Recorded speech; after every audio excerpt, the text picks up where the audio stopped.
Hello, Archie Dunlop here with Talking Astrology with Archie on Tuesday, February the 20th, 2024. I haven't really talked about Donald Trump for some time, so I thought it might be time for an update. There was this legal ruling on Friday, which on the surface seems quite devastating for Trump, at least for his finances.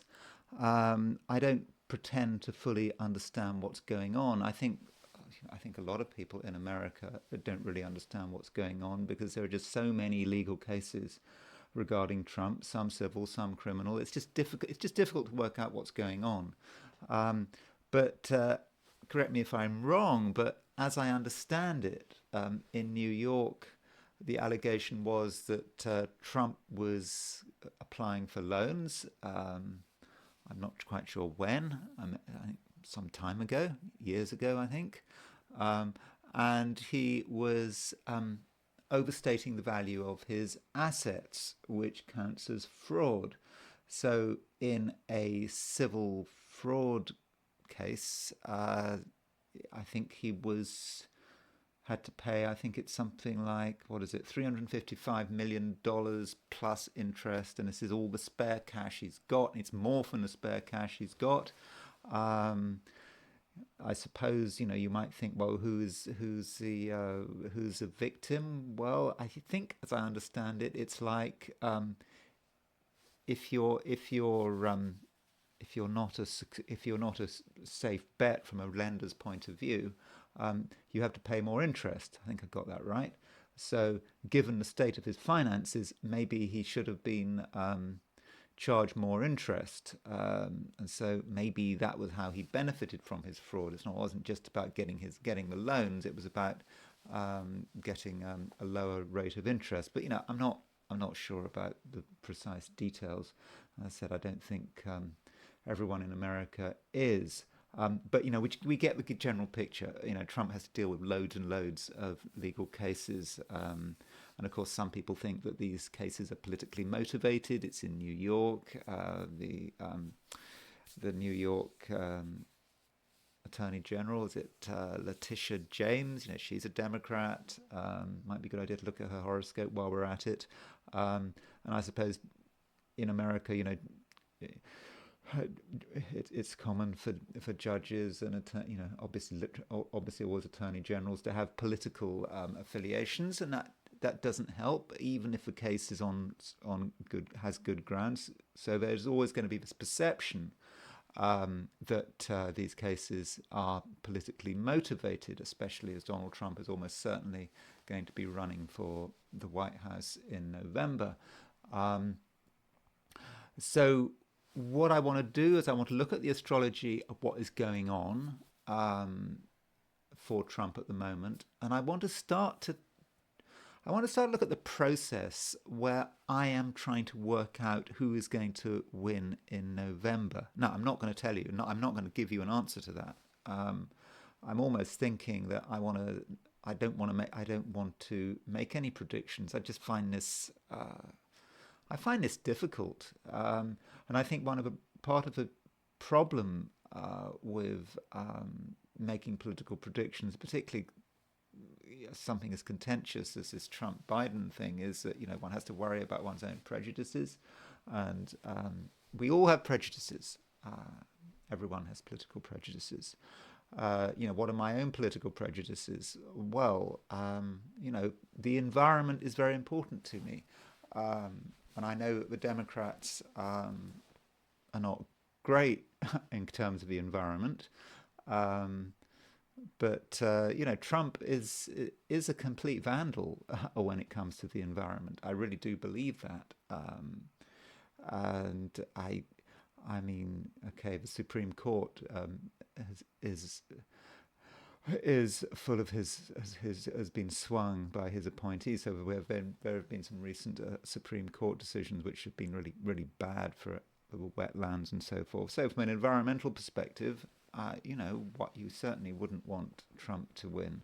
On the other hand, from a foreign policy perspective, the Democrats are a disaster. I know neocons are both Republican and Democrats, but you know the way Biden has been conducting this war, not just well, particularly in Ukraine, and there doesn't seem to be any end to it as far as the Democrats are concerned. I think the world is at more threat in terms of nuclear Armageddon with Biden in the White House than with Trump in the White House. Plus, the added advantage of Trump winning is the troll factor, isn't it? One's inner troll is kind of amused by the outrage of Trump winning. I know that's quite immature, but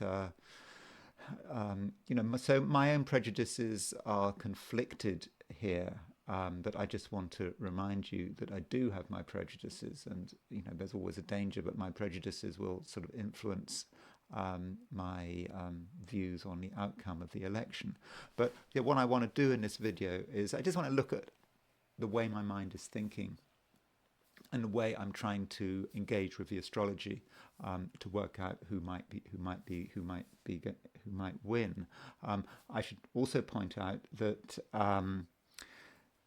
I have grave doubts about whether you can predict the winner of a presidential election just based on their horoscope. Reason being, if it was really possible to predict whether or not someone was going to win a presidential election based on their chart, then in theory, you could choose a candidate based on their chart. So if the Democrats and Republicans were both into astrology, then and they chose candidates based on whether they were going to win, then they could they could trawl through available candidates, find the best candidate, and but what if you had two candidates who had great charts? What if you had you had that kind of thing? I don't think that works. I don't think it works like that, because presidential elections are about a wider destiny. It's like the Titanic concept. When the Titanic hit the iceberg, or for example during the Somme, when I don't know however many tens of thousands of people were killed in that battle over a couple of days, there were going to be some people who had great charts who went down to the Titanic who were killed in the Somme, and it didn't make any difference. So the collective always trumps the individual. No pun intended. Collective trumps the individual.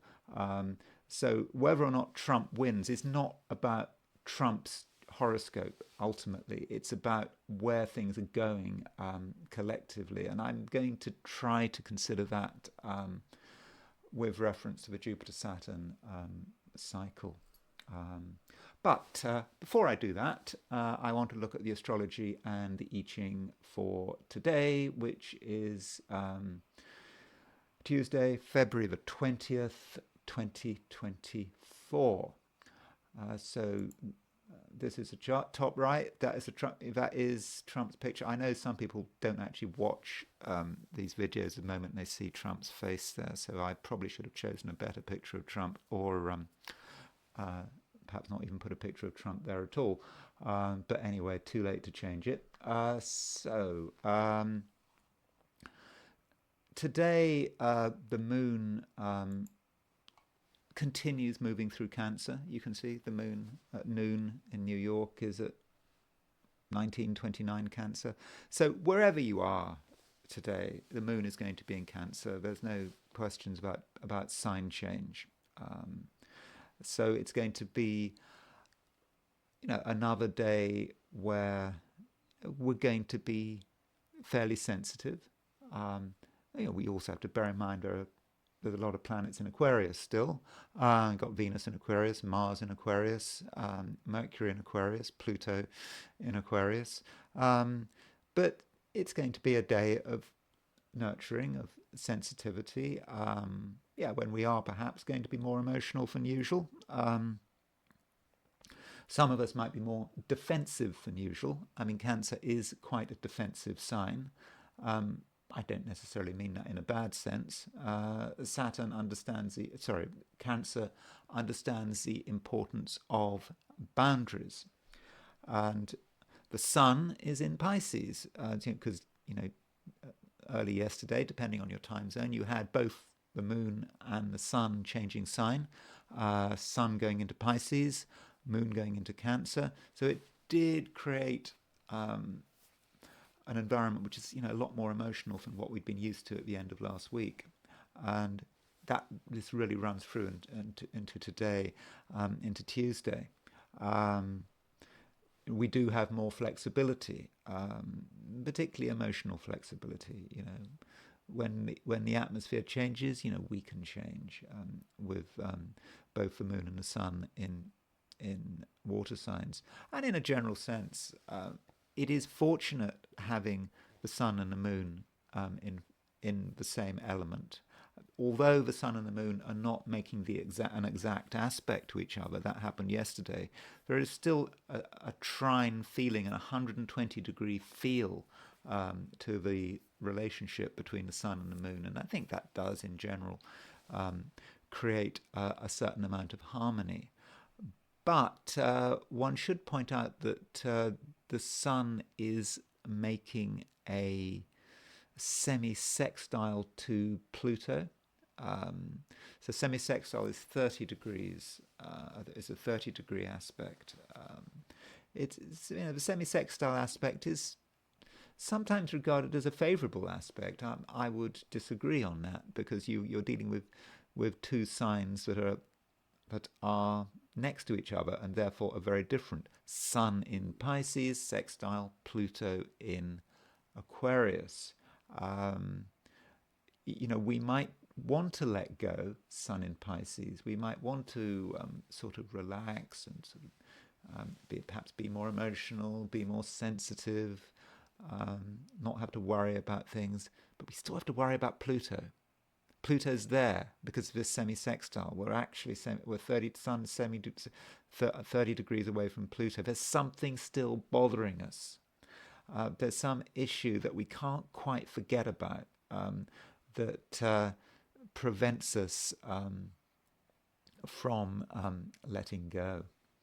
And while this is going on, the moon is making a sextile aspect to Uranus. So there is moon in Cancer, sextile Uranus in Taurus.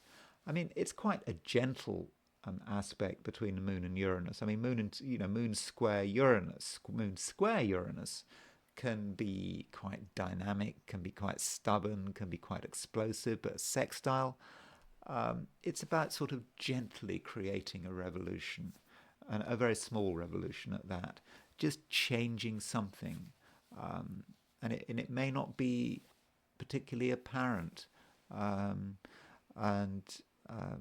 maybe it's something to do with the way we handle our money, or the way we handle something in our domestic environment. But it's small. I won't say inconsequential, but I think also it will be favourable, I think, because the sextile tends to be a fortunate aspect.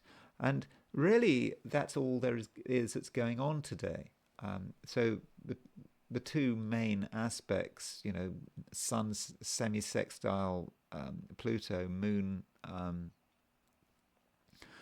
sextile Uranus. That's the main thing.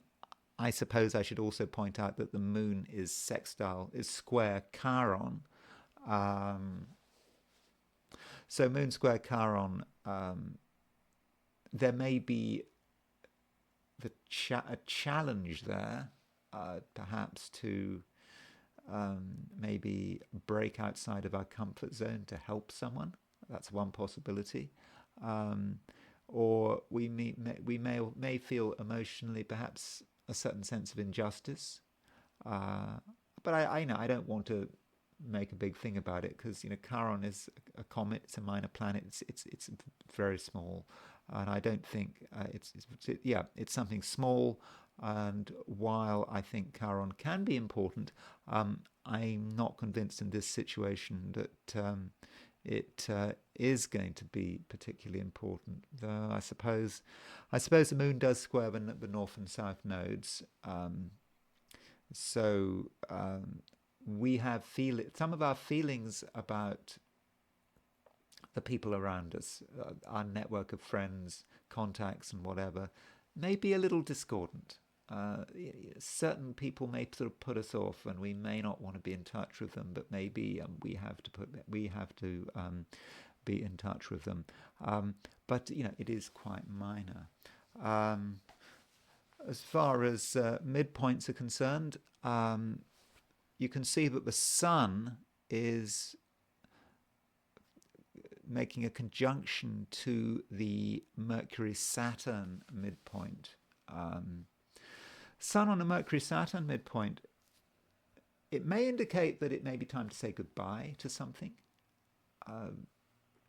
Mercury-Saturn can be about farewells.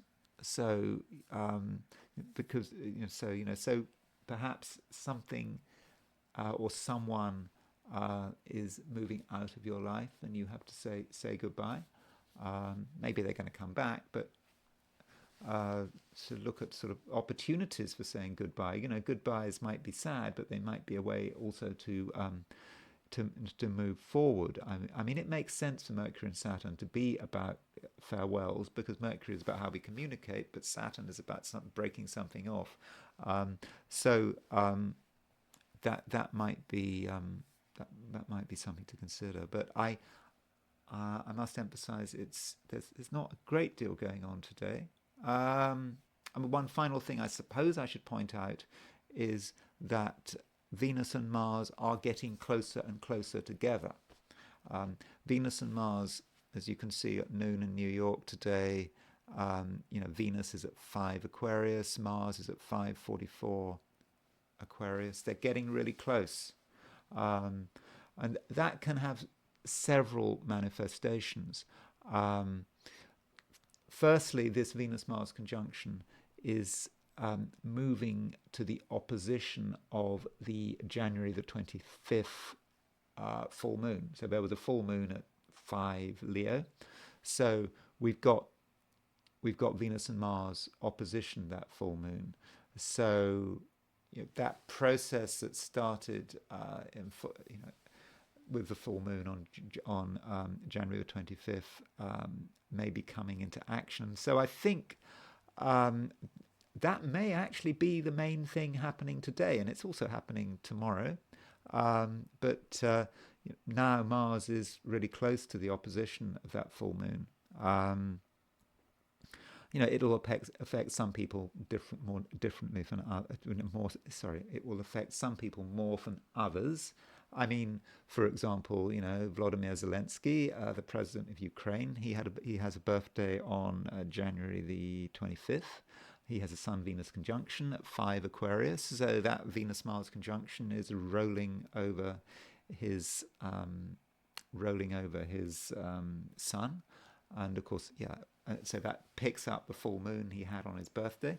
So he is someone who is going to be influenced by that Venus-Mars conjunction. I don't know, last I heard of him, he was in Munich at the Security Council. And of course, there's just been this big defeat for the Ukrainians in Donbass with Advika falling.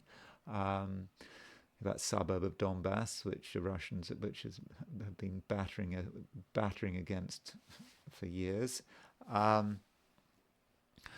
But Venus-Mars conjunction, I mean, it can be about being attractive and charismatic.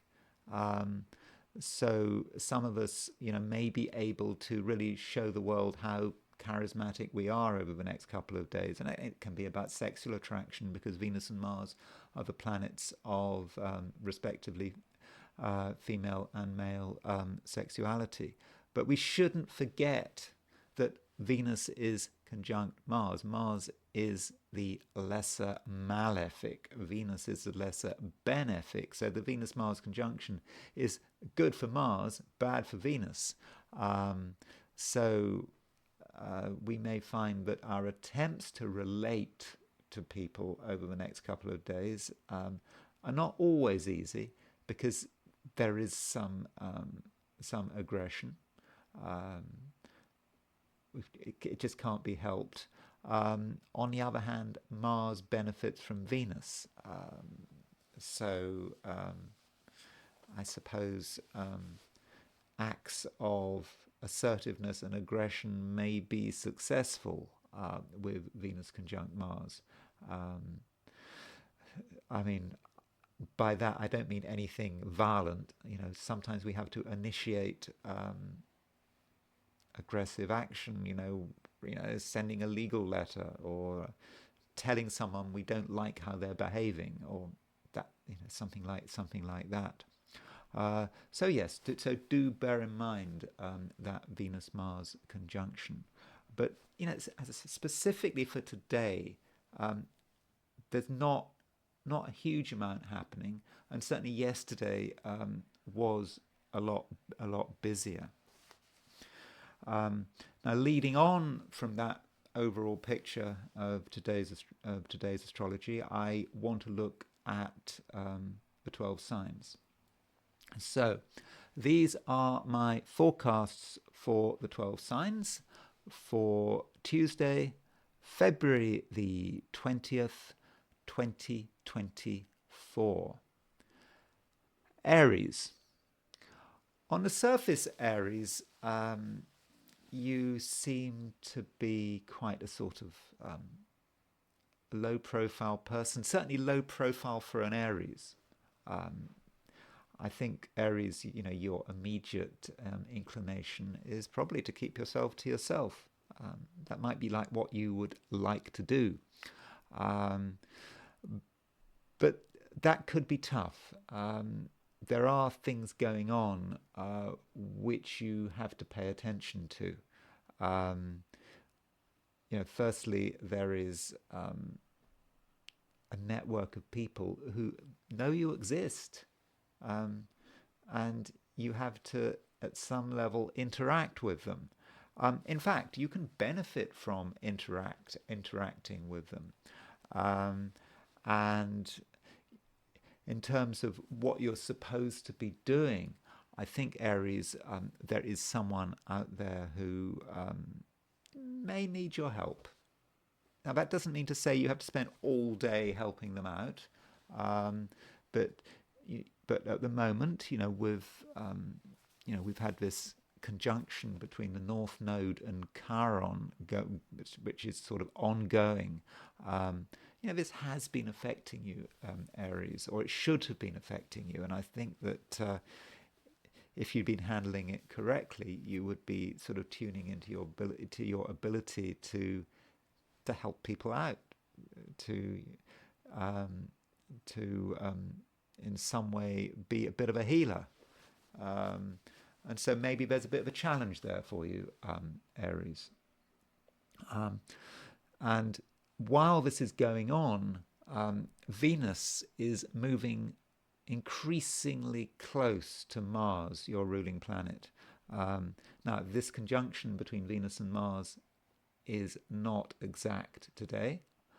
It's not exact for another couple of days, but it is still getting really close. And I would see this conjunction as a plus. Venus is a fortunate planet. It's moving to your ruler. This conjunction does make you charismatic. I think, okay, this Venus-Mars conjunction can make everyone charismatic in their own way, but you in particular, because Mars rules your star sign, and this Venus-Mars conjunction is in Aquarius. From your perspective, it's a very sociable sign, Aquarius is. So even if you don't feel like interacting with other people, I think you should try, because you do have a lot to offer, and I suspect you've also got a lot to gain. So Aries, by all means, respect your need for security, and should I say for roots, just for making sure that you've got both feet firmly on the ground. That really does matter. But I don't think it's a day for really keeping yourself to yourself, even if you want to. And I think you might want to, because in terms of other people, both as a group and one-to-one, there is work that needs to be done. Taurus, Venus, your ruler, is starting to move very close to Mars. So there is a question about whether or not this is a fortunate aspect or is it a problem. Could be a bit of both. So with Venus moving close to Mars, there is some danger that another person overwhelms you. They're just in a stronger position from you, and they're sort of in the mood for asserting themselves, and they may not fully appreciate your independence and your needs, and you may feel yourself to be somewhat steamrollered. So that is a possibility, Taurus. So maybe you should steer clear of super strong personalities, unless you really know what you're getting into. On the other hand, this Venus-Mars conjunction does take place in Aquarius, which is a pretty high-profile sign in the Taurian chart. I think it does enable you to project yourself and who you are in a public setting. People need to be reminded that you are here. You are on the scene. You haven't gone away. And at the same time, this Venus-Mars conjunction may allow you to get close to someone who could be very useful. Yes, they might be quite intimidating, but just because someone's intimidating doesn't mean necessarily that you should avoid them, because in the right settings they could be very useful. Also, Taurus, the Moon and Jupiter continue to be in mutual reception by exaltation. I talked about this yesterday. I said it was fortunate. Yesterday it was particularly fortunate because the Moon was sextile Jupiter. Yes, that sextile between Jupiter is breaking up, but overall you have the ability to see through, or start to see through some of your plans and ideas. Some of your optimism is absolutely justified right now.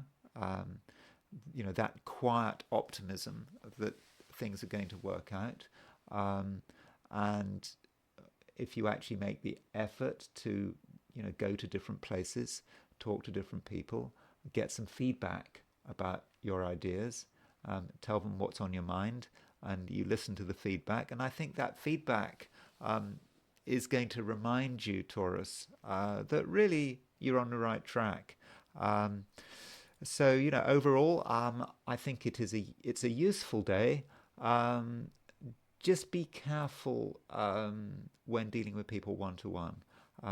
I think in certain cases it could be really useful, especially from a career perspective. But there are some people who are just a bit overwhelming, and maybe you should stay out of their way. Gemini. It's a day, Gemini, when you are quite excited.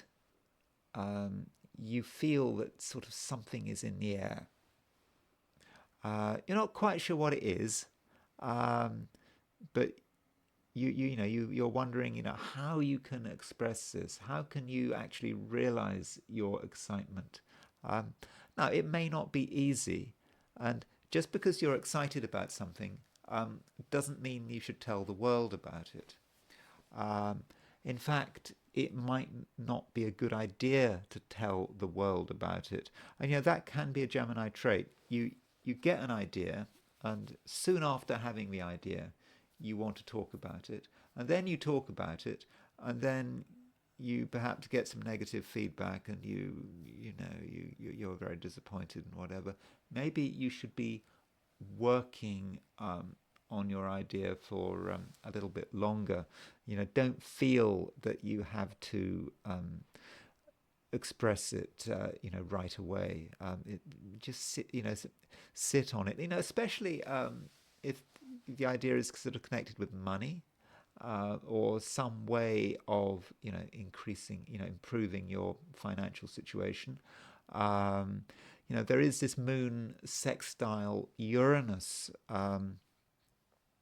and the moon is in Cancer, and it's in the sign following Gemini, and Aquarius is in Taurus, so it's in the sign before Gemini. So it obviously goes Taurus, Gemini, Cancer. Taurus, we've got Uranus in Taurus, and Gemini is your sign. Cancer is a following sign. We've got Moon in Cancer. So there is something exciting, and it's real, but that doesn't mean to say that you just have to talk about it just like that you have to tell people about it. I think a little bit more work is required. You haven't made all the connections. You haven't sorted out the details. So keep your excitement, but try to focus it before revealing it to a wider audience. Turning to your approach and your attitude to things like career and business, and the whole way that you move forward with your life. At the moment, the sun is in Pisces. It's just gone into Pisces, and from a Gemini perspective, that's often connected with a renewed interest in being successful. Focusing on your career, perhaps considering new business opportunities. I know the sun in Pisces goes into Pisces same time every year, so maybe it's that time of year for Geminis.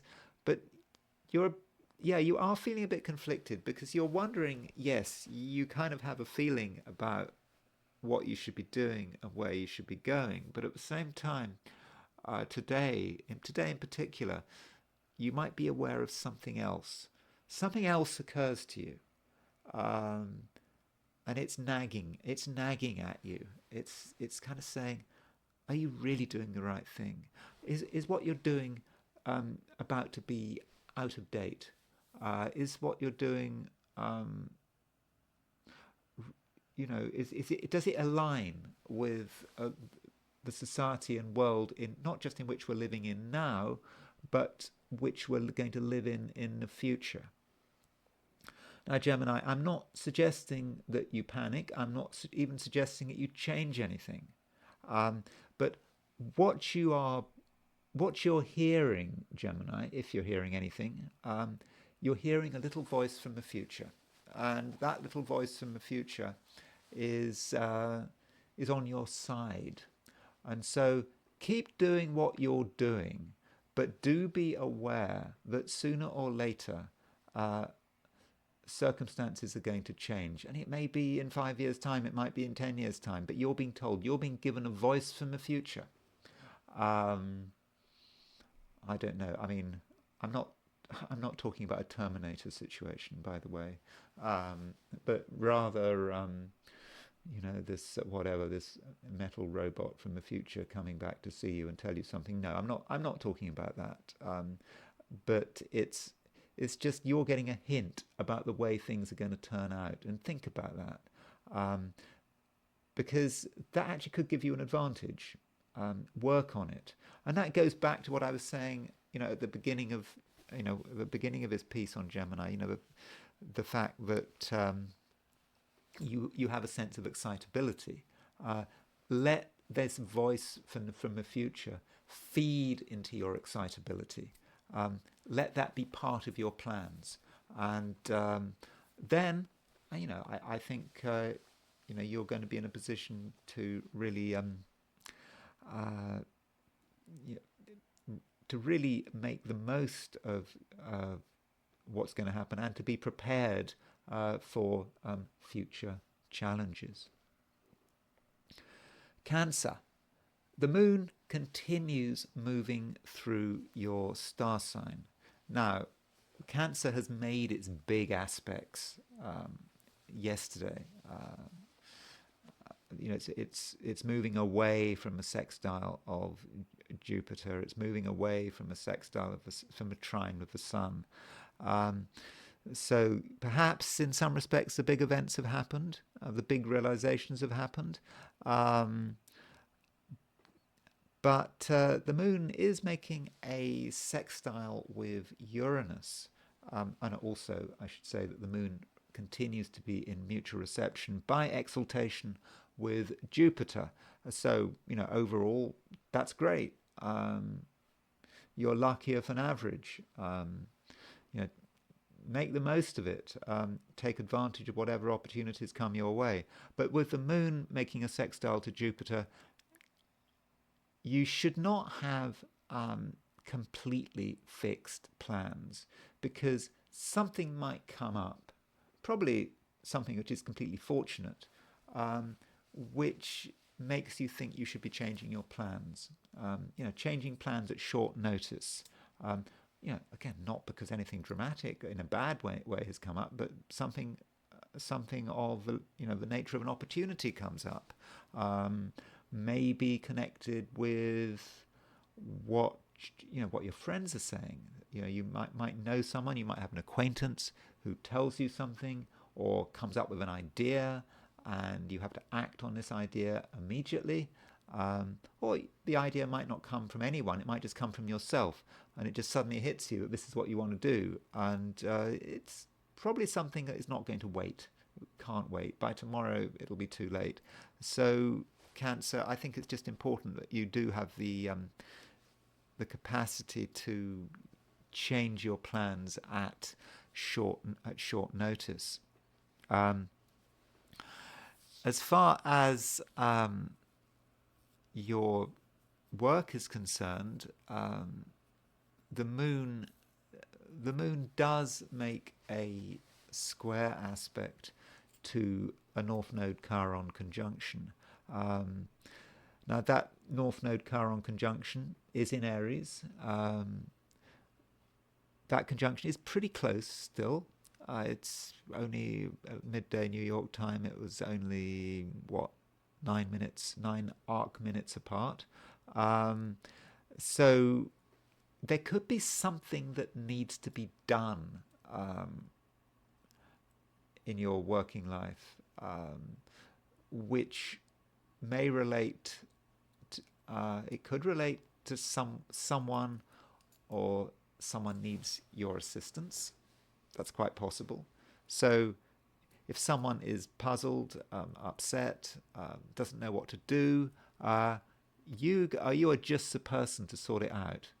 It's not going to be 100% easy to sort out, simply because you won't be in the mood. That's why it won't be easy. I mean, it's not that it won't be objectively easy, but it might not be easy because that's not entirely what you want to do.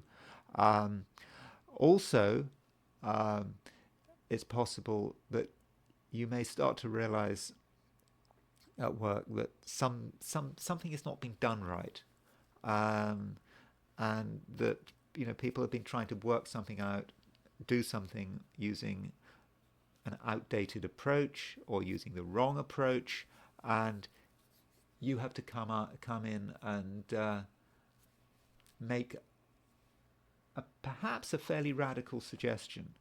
It's not a suggestion that people might not be it's a suggestion that people might not be happy about, but nonetheless, it may be a suggestion that has to be made.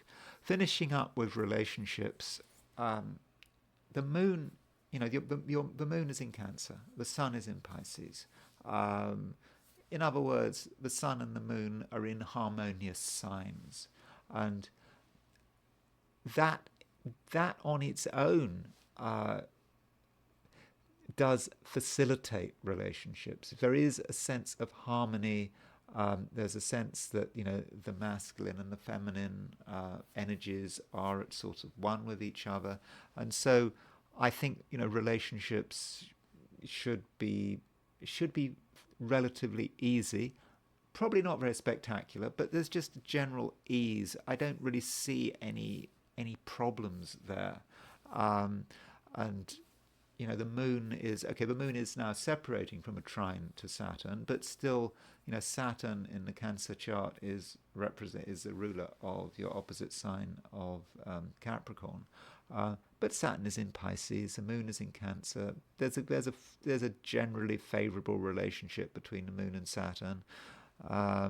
So, you know, I think that certainly one-to-one relationships should run fairly smoothly, and I don't think there's going to be any big dramas. But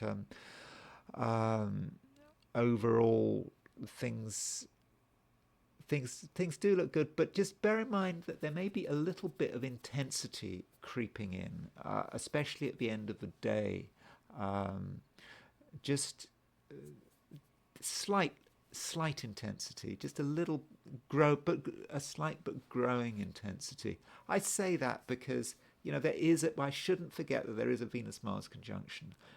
Okay, that Venus-Mars conjunction is not exact, but it is becoming exact, and that might be starting to have an impact on you. So if you're with someone in a very close relationship, do monitor what's going on emotionally.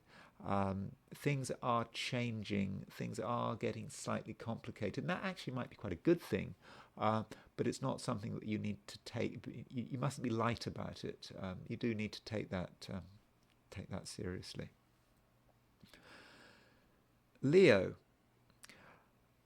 Some things, I suppose, Leo, have had their day, or you might be sort of recognizing that they've had their day. And that does have something to do with the fact that, you know, Sun is your ruler, and the Sun is conjunct the Mercury-Saturn midpoint. Now, I've already discussed the Mercury-Saturn pairing at the beginning of this video. You know, Mercury is how we communicate, it's how we talk. Saturn is often about endings, about breaks. So with Sun on the Mercury-Saturn midpoint, it may be time to say goodbye to something or someone. Now, I've already said that for everyone at the beginning of this video, saying that for all of us at some level we need to be considering where we have to say our goodbyes. But for you, I think it's very particular because it's the Sun and it is your ruling planet. Okay, I know the Sun is not a planet, it's a star, but it makes it easier to call it a planet. So, you know, think about all of the people and situations you're dealing with today. Yeah, ask yourself, how useful are they? Have they passed their peak? And then, Leo, you know, you might start to appreciate that, you know, that some things really have had their day. They're not being useful. It's time to say goodbye. And it may be that you don't have any say in it. It may be that someone unexpectedly or something just drops out of sight. But I must emphasize, I'm not talking about anything tragic. I'm just talking about the fact that that's the way it goes. People and situations, they get close for a period of time, then they move apart, and that's just the natural order of things. Now, I know that sounds a bit gloomy. I mean, I'm not trying to be gloomy here, because, you know, there are opportunities today.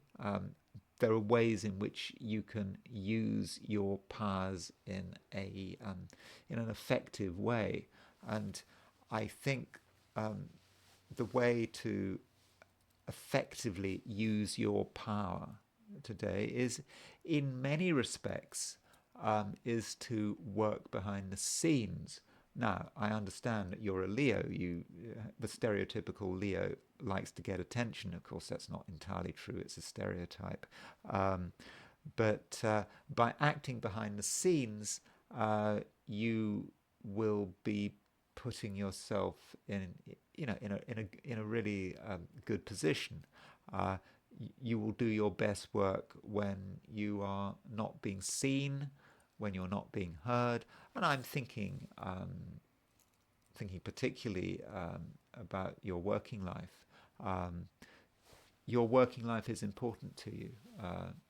In many cases, of course, it does depend on your situation. Maybe you're retired, maybe you're not working, maybe you're thinking about something else.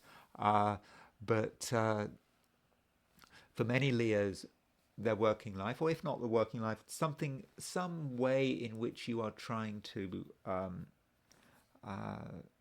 advance yourself. And don't forget, work, business, career, they're not the only ways of advancing yourself. Some way of advancing yourself, your number one way of advancing yourself is best handled through a solitary approach, because with a solitary approach you can start to realize things, you can start to see things, and when you see things, you are going to be surprised, and you'll see things you hadn't realized existed, and you'll start to see their complexity. And once you see that complexity, you're going to have a clear, intuitive feeling about what needs to be done. And that actually could be quite exciting. Don't feel that you have to be out there in the limelight all day long, because in many respects, that would be a waste. Because I think I believe that Leos will probably do their best work when they are alone. Looking at relationships, still there's a lot of stuff going on in Aquarius, your opposite sign. In particular, there is the growing power of a Venus-Mars conjunction. I think this Venus-Mars conjunction is exact on Thursday off the top of my head, but it's not quite exact, but it's getting really close. Venus and Mars are in less than a degree apart, and they are in Aquarius, your opposite sign. So that suggests to me, there are powerful, attractive, charismatic people out there that perhaps can't be ignored. Well, they're certainly there, and they're certainly having an influence. The question is, do you need to be involved with them? I don't say you necessarily have to be involved with anyone, but you have to be aware of their presence. And this is not just because there is a Venus-Mars conjunction in Aquarius. It's also because the Sun, remember, Sun is your ruler. Sun is in early Pisces. The Sun, your ruler, is semi-sextile Pluto. It's exactly 30 degrees from Pluto. Pluto has just gone into Aquarius, your opposite sign. So it does seem to me that there is at least one relationship that you keep thinking about. You can't stop thinking about it. And I'm not necessarily saying it's a romantic relationship. It could be a business relationship, someone who you've recently had a lot to do with. You can't help thinking about it, and it's kind of impacting you. And maybe you feel a bit of anger and annoyance, or maybe you're dwelling on the past, something that happened in the past, and it just won't go away. What do you do? Well, I think you try to work out what the lessons are, because I think there is a sense in which your recent connections with another person have probably shown your weaknesses, and Okay, they might have shown your strengths as well, but they might have revealed some uh, some ways in which you're not handling things correctly, and perhaps that's part of the anger. But you just need to work it through. I think if you can actually have brief connection with one person, even if you don't like someone, uh, uh, a brief contact might be useful. If you don't have contact with this person, you can still have contact in your mind. Just have a sort of imaginary conversation and think about what you'd like to say to them, and somehow that might be useful. It might allow you to sort of move on. Virgo, um, you're in a position where you want things to happen.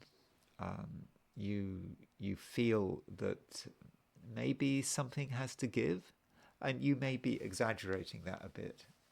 There's always a sense that something has to give, and it's now this minute that it has to happen. Um, that's that's not necessarily the case.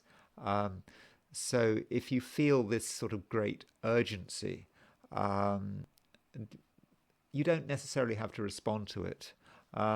Especially if this urgency comes from social pressure. People might be pressurizing you to do something like right now it has to be done. Well, Virgo, I don't think really it does have to be done.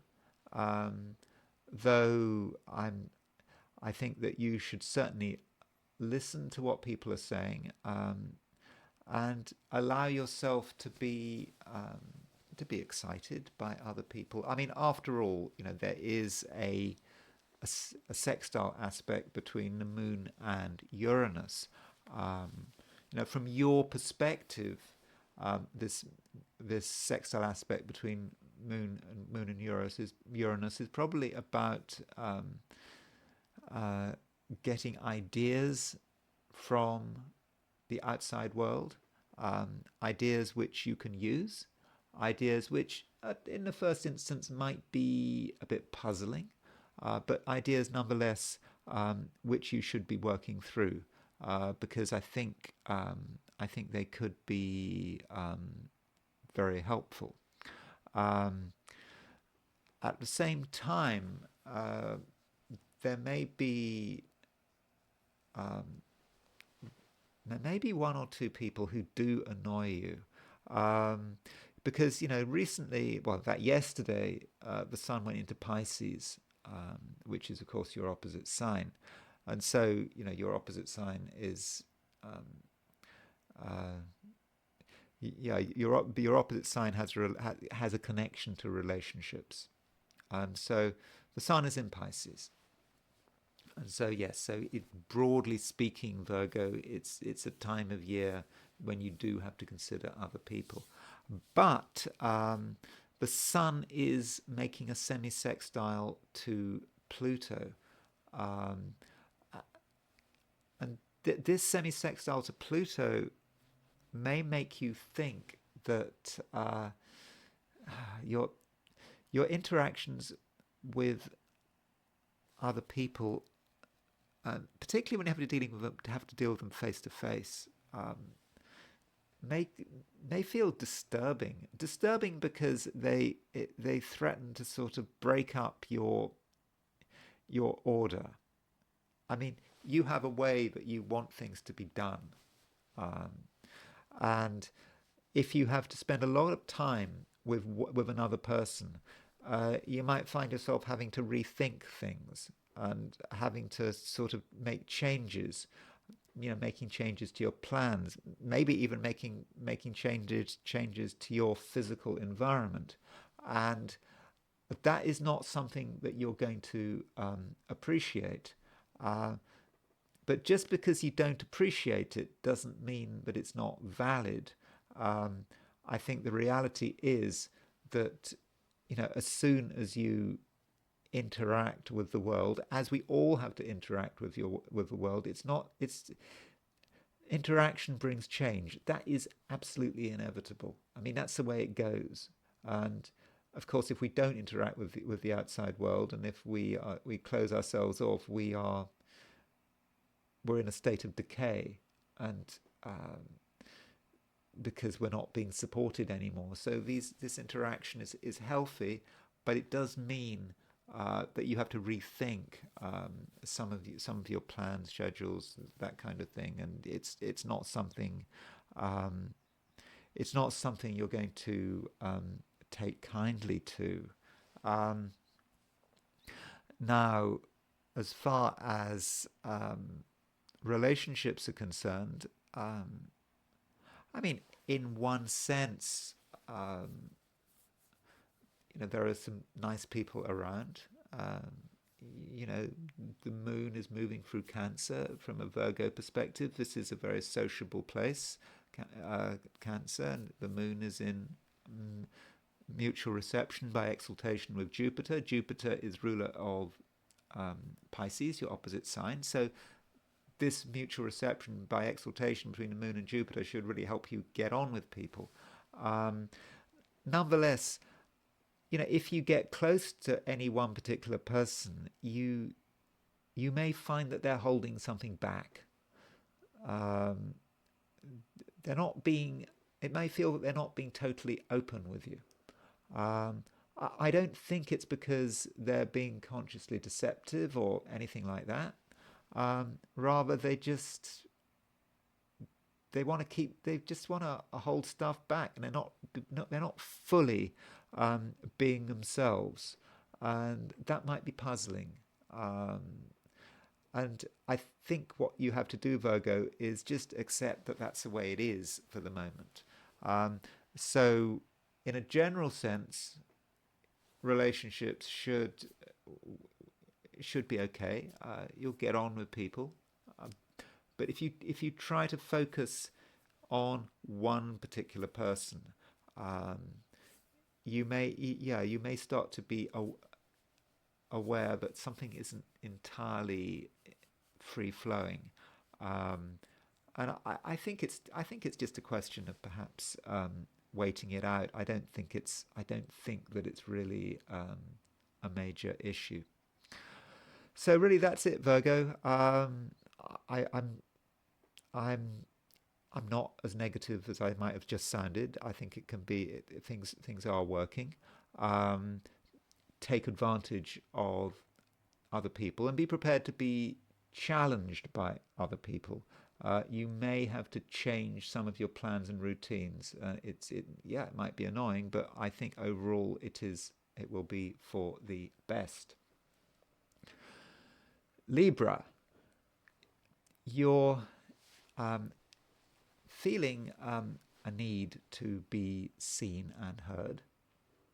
I mean, it's not an entirely comfortable desire to be seen and heard. I mean, it's not that you really want to throw yourself into a sort of a wild, high-profile social life or anything like that. It just might feel that there's something that needs to be done, and in the process, people have to know what you stand for, and that's that's really it. But there's no need to shout. And I think that in terms of your work, if you're working today, I think that you will be fairly sensitive to what's going on, and if you are going to work, you might actually be aware that there are some changes that are afoot, changes that perhaps other people are not aware of. They're sort of under the surface, but you can feel it, even if no one else can. And I think it would be a good idea if you started to make allowances for these changes. Consider perhaps what's going to be happening tomorrow or next week, because this undercurrent that you're so aware of, is, I think, going to get stronger. And it's not personal. I mean, it's just something about the way the world is working and what's happening in your what's happening at work. And so, yeah, do do be um, do be aware of that. Um, and at the same time, I think Libra, you're going to have a certain sense of fun. Um, After all, you know, there's a there's a there's a growing conjunction between Venus and Mars in Aquarius. So this Venus and Mars conjunction, I mean, I think it could be about being fun. It could be quite fun. It could be quite creative. I mean, it does have a difficult side to it, but we have to remember that from a Libran perspective, um, Aquarius is a sign which is about creativity and is about enjoying yourself. And so, if Venus is moving to a conjunction of Mars, this might actually be quite energizing. You do have a blast of energy, and this blast of energy may be facilitated by another person, and suddenly you might see a way in which you can amuse yourself, but also a way in which you can be extremely creative, powerfully creative. So where does your creativity lie? And I said I'm not talking about anything flippant. But creativity is about who you fundamentally are and what your fundamental talents what your fundamental talents are. And this Venus Mars conjunction is also about relationships. Libra, Venus is your ruler. Aries is your opposite sign. Venus Mars conjunction, it's about you and someone else getting close. Mars is a planet that can be quite full of itself, can be quite assertive. This is someone you can benefit from, but it's also someone who could present difficulties because of their attitude. So it depends on the situation. So maybe someone you're getting close to has an attitude. Maybe they've got particular red lines. If you cross those red lines, then you can be getting yourself into trouble. So don't just make assumptions about other people. Just don't have a fully relaxed approach when getting close to one person. Things might not be as you expect, and you've always got to make sure that you're respectful, but also you've got to make sure that you are in control, because you don't want to find yourself being pushed around by someone. But by that someone is represented by Mars. But in the right situation, other people can be useful. Other people have got a lot of good contacts, and if you take advantage of other people and their contacts, you can be introduced to new people, new friends, new associates. Could be good for your social life. Could be good for your business life. So yeah, do take advantage of other people's contacts, but just be aware that in any one-to-one situation at the moment, with Venus moving to a conjunction of Mars, that fundamentally the other person is in a stronger position than you. Scorpio. So Scorpio, Mars is your ruling planet. I know that some people say that Pluto rules Scorpio. Certainly when I started learning astrology in the 80s, people often said that Pluto ruled Scorpio, but it's not. It's Mars. Mars rules Scorpio. And Mars is in Aquarius, so that is a fairly introspective sector of the Scorpio chart. And as I think I was saying yesterday, Scorpios may prefer to be, just left to their own devices. You might feel that you've got things to do and you don't really need anyone's help. But Venus is moving towards a conjunction of Mars. Doesn't make that conjunction exact. It's not exact today, but in a day or two's time it will be exact. And that Venus conjunct Mars may indicate someone who really wants to be in contact with you, needs to be in contact, maybe even they feel they need to be in contact with you. At first sight, you might find it annoying, but Venus does you no harm. Venus is the lesser benefic. This person, can help you and make your life more fulfilling. So, don't shut yourself off. I think that is quite important. And, if you're interested in relationships, if you're interested in new relationships, enhancing old relationships, whatever, I think that this Venus conjunct Mars is really quite important and quite useful.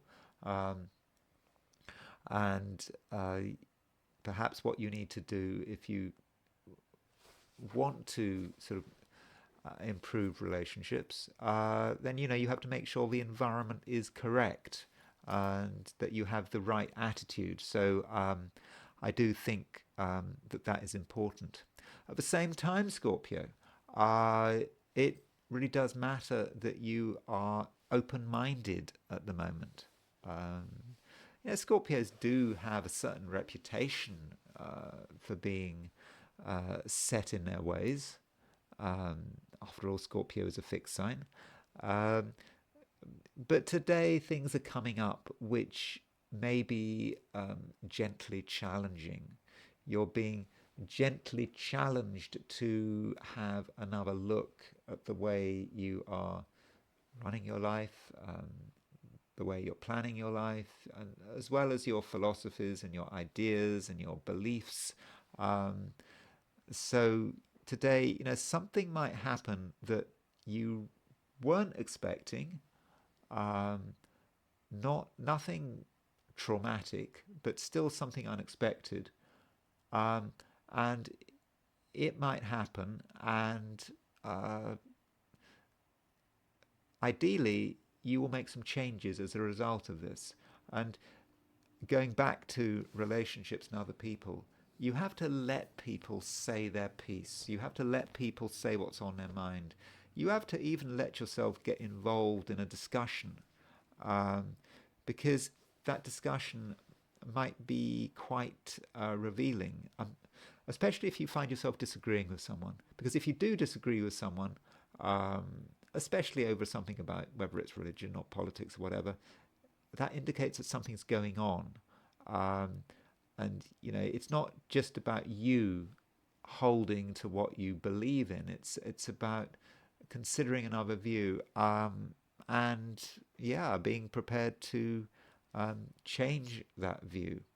And that can be difficult for Scorpios, but if you're looking for an easy change, a way to just gently move from one place to another, one view to another, then today that might be something that can happen.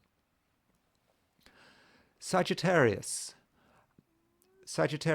it's maybe not the most exciting day. I think that Sagittarians may find it difficult to relate to the world around them. A bit like yesterday, but arguably more so. It's not that you are totally cut off. I mean, Jupiter, your ruler, remains in mutual reception. It remains in mutual reception to the moon by exaltation. So that is protecting, and it's lucky. But I think that you're not going to be really part of things. And you might, you just might find that when you try to interact with the world, it may just feel that things are blocked, that you're not really in the mood, um, and so as a result, you might feel that your best approach is perhaps to just step back, or to just get involved in some sort of quiet contemplation. I mean, I know that Sagittarians are not known for that sort of quiet contemplation. I mean, but there are times when quiet contemplation is important, and I think like today, I think that does matter. And if you want change, and if you want excitement, and particularly if you want inner change, you're not going to be able to find that inner change if you are out there in the world, because all the social interactions are just they're going to slow you down, they're going to confuse you, and as a result, you might not get anywhere. On the other hand, if you are somewhere where you are in control, where you don't have distractions, you are allowing things to happen. And we shouldn't forget that Sagittarius is quite an intuitive sign. It sort of picks up on things that other people don't realize, and it can quickly understand what is going on. And once you are away from the chaos of the outside world, that intuition can start to work. When you look at what's going on around you, when you look at the way things are ordered, there just could be a sudden realization of the way things should be, and a sudden realization of what's going to happen, and what needs to be done. And after that, it will be completely clear. And of course, tomorrow is another day. Okay, the moon is in Cancer today, but tomorrow it's going to be in Leo. Leo's a fire sign. And, that's another thing, Sagittarius. I think part of the problem of today is that, you are a fire sign and there are no planets in fire. Doesn't help, does it? There haven't been any planets in fire signs for a bit of time. And you may feel that you just don't have the energy. And what you need is some fire to get things going. And fortunately, tomorrow the moon moves into Leo, and that will give you perhaps the fire that you are craving. Capricorn, you continue to feel the influence of the moon moving through Cancer, and Cancer is the opposite sign to Capricorn. So with the moon moving through Cancer, your opposite sign, you continue to be aware that the world outside you does have an influence on you, and I think that things can happen in a favourable sense, which can help move you along. I'm particularly thinking of the fact that there is a sextile aspect between the moon and Uranus. So probably someone does something or says something that gives you pause for thought. It might not be what you're expecting. It might be a suggestion. And if you're open to a suggestion that just suddenly comes from nowhere, then I think that could be very useful. So don't be closed-minded in that sense. I know that Capricorn has a certain reputation for being sensible and focused, and for not doing anything overly dramatic. But sometimes someone makes a suggestion or something happens, and you think, yeah, you've got to take action, like right now. And I think that would be appropriate. Now, continuing on the theme of relationships. At the moment, I think, many Capricorns are actually quite community-minded. Um, you probably, you look at what's going on in the world and what's particularly, what's not going on in the world, what should be going on in the world. And in one sense, it's a bit depressing. And that's not a personal point about it, because there's stuff going on in the world which is depressing for everyone. And I think Capricorn, what you kind of recognize is the importance of community at the moment. And it's not just today, but I haven't really talked about this specifically. But right now, community and creating links with other people, other organizations, that is something you're very good at right now. And I do think that is something you should be doing. Okay, I've talked about sort of community and society. It doesn't just have to be community and society. It might be from a perspective of your own material well-being. You are good at making links with communities and organizations and, I suppose, companies and businesses, all that kind of stuff. Is right now you're very good at that. And so perhaps that's something you should do, especially now when the moon is going through Cancer, your opposite sign. You are focused on the other, on what is outside you, and I think that you can really benefit there. And on a theme of money, you have a certain charisma right now, and you have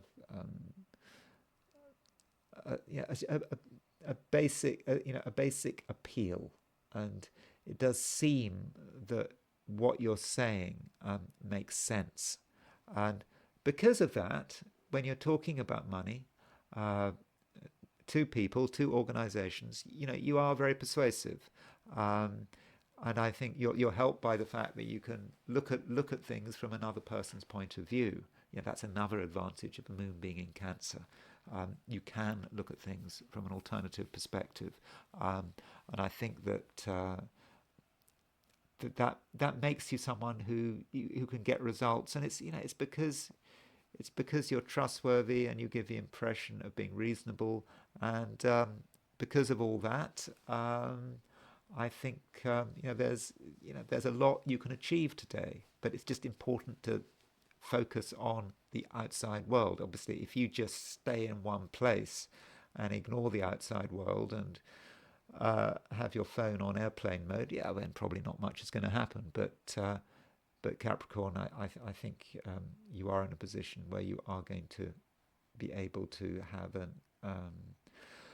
sort of an optimistic view, that you're going to be able to consider all the what's going on around you, and you won't miss the opportunities that are now available to you. Aquarius, you are feeling a little bit intense today. Things are not entirely easy. I mean, at least it doesn't feel, Aquarius, as if they're entirely easy. And maybe that is because you are making things complicated. Perhaps you still haven't got over the fact that Pluto is now in your star sign, and so it's been there for about a month now, but Pluto is wending its way through the first degree of Aquarius, and it can make the world seem a bit heavy. It means, and you also, I think, you want to be in control, and that desire for control and this realization that things are heavy, or this belief that things are heavy, may be impacting how you are expressing yourself, and it's possible that people are picking up on it. So you perhaps have to work out how best to work it through. I think it's important to be honest. So if you have private feelings and private fears and you keep them to yourself, then they could just fester, and the world is going to pick up on that you do have these festering feelings, and no one's going to be able to work out quite what's going on, and it may be quite disruptive. On the other hand, if you show some honesty, and you tell people what's on their mind in a sort of a clear, methodical way, I think that will be much appreciated, and it will make things easier for everyone. And indeed, once you're open and honest, things can really change, and your position can actually change. From being on the periphery, being an outsider, your honesty can actually move you to center stage. You can be someone that people listen to. People may say, yes, you've got a point. Okay, you might think that they're going to react negatively to honesty, but maybe not. Maybe you're able to bring something out into the open, and that actually can bring people together. And where honesty is going to be, especially important, is in close relationships. It does seem that if things aren't expressed and you're in a relationship with someone, then things just can't work. It's just going to be a big shadow, and it may not just be about you. I think that some of the people close to you are inclined to hold something back. There's just something they can't quite reveal, that something's bothering them, and so you've got this potential deadlock where you and someone else are keeping things back. But that deadlock can be broken, and I think you can break it. It's just going to take a few words. You tell someone what's on your mind. You tell them what you think. It doesn't matter whether you're right or wrong. The point is you're starting something, and from there onwards, things can start moving again. Pisces, it's another day when when you can benefit from the water in the sky. I know water in the sky, and I don't mean raining. The water in the cosmos. So yesterday we had the moon moving into Cancer, and most importantly, we had the sun moving into your star sign. So if it's your birthday today, well, happy birthday. I suppose it might be, but it's going to be your birthday soon enough, isn't it? So with the sun moving into your star sign and the moon now in Cancer, you are feeling so much more comfortable, I think, than you were last week, and I think that you're going to be feeling more confident, and better able to do something that is surprising. Yeah, it might be good to give someone a surprise, or give the world a surprise. Perhaps there's something you've been thinking about, something you've been working on, and now might be the time to reveal it. The surprise might at first be a bit of a shock, but once people realize what you're doing and what you're saying, they'll really appreciate what you're doing. So don't hold things back. I think it's actually very important not to hold things back right now. There might be a certain inclination to do that. You might feel, it's not quite the right time to say what's on your mind. But when is the right time? The right time is surely when you've got the moon in Cancer and the sun in Pisces. In water signs, that's moon in a water sign, sun in a water sign, sun in Pisces. You are a sensitive soul.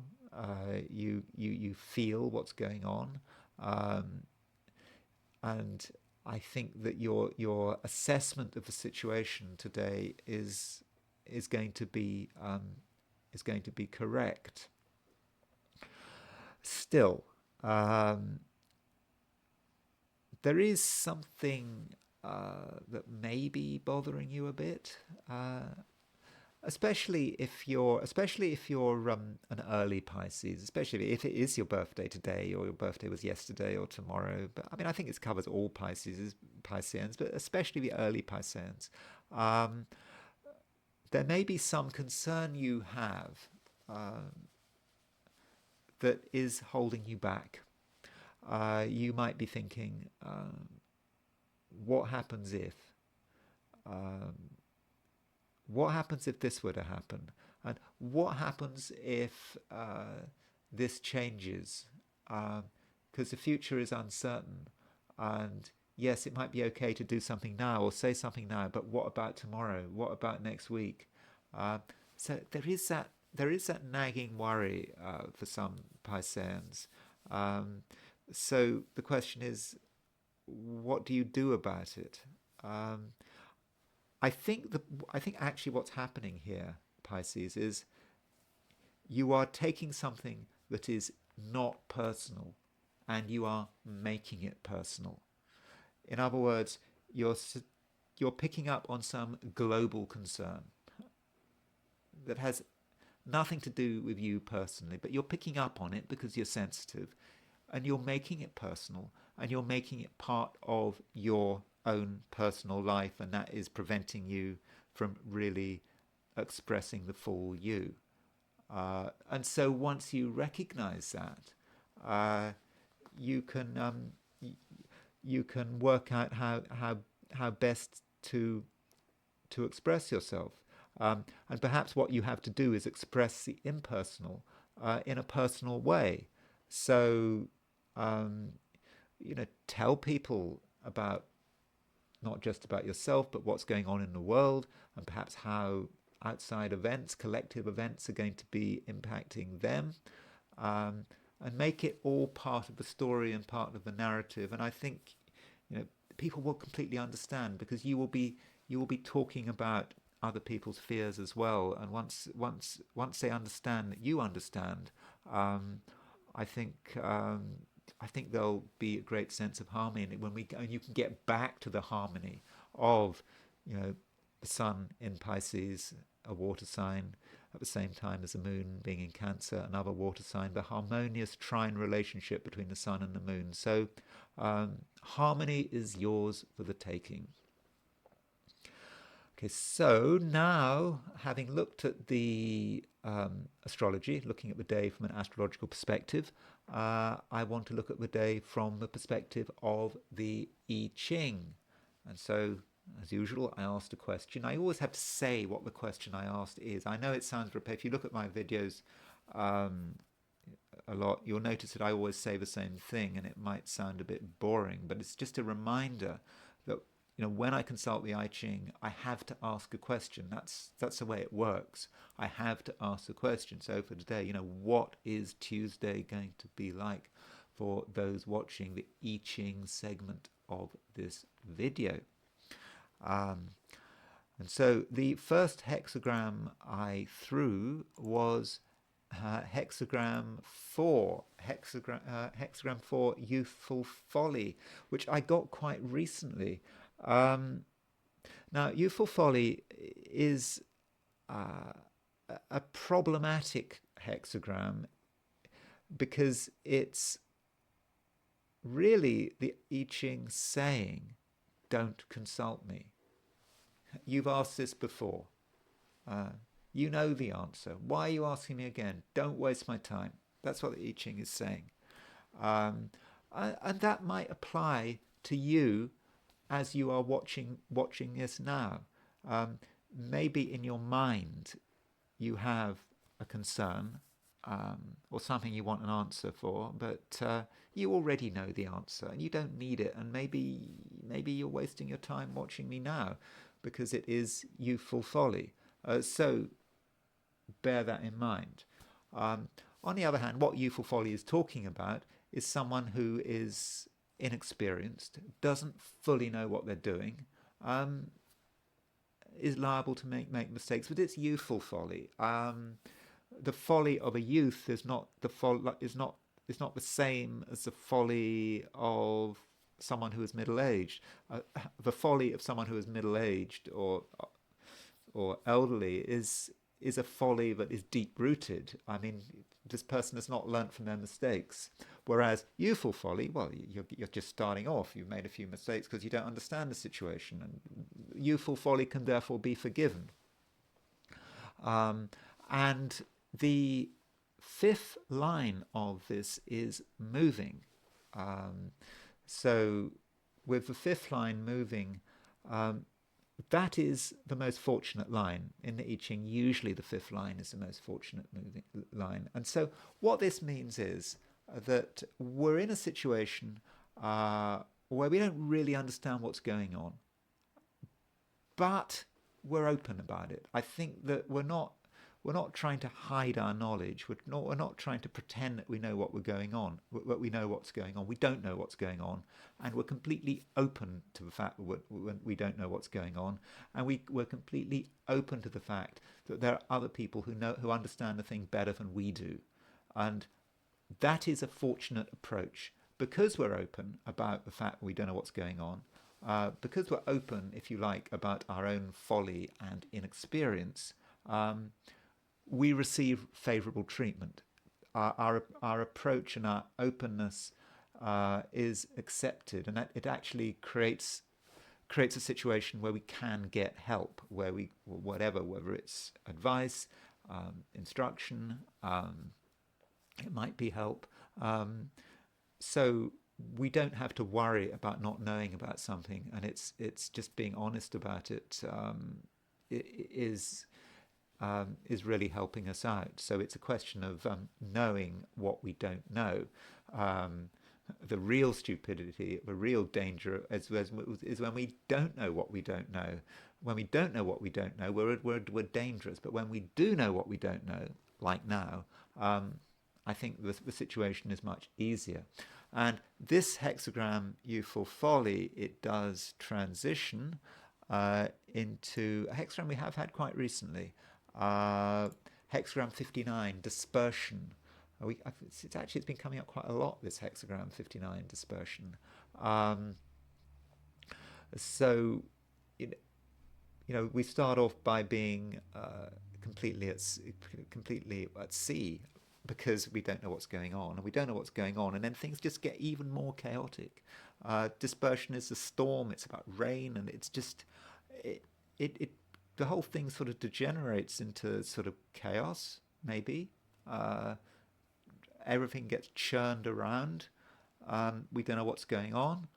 And then suddenly the storm is over and we land. And we land somewhere else. And everything's cleared up. And things are actually a whole lot better.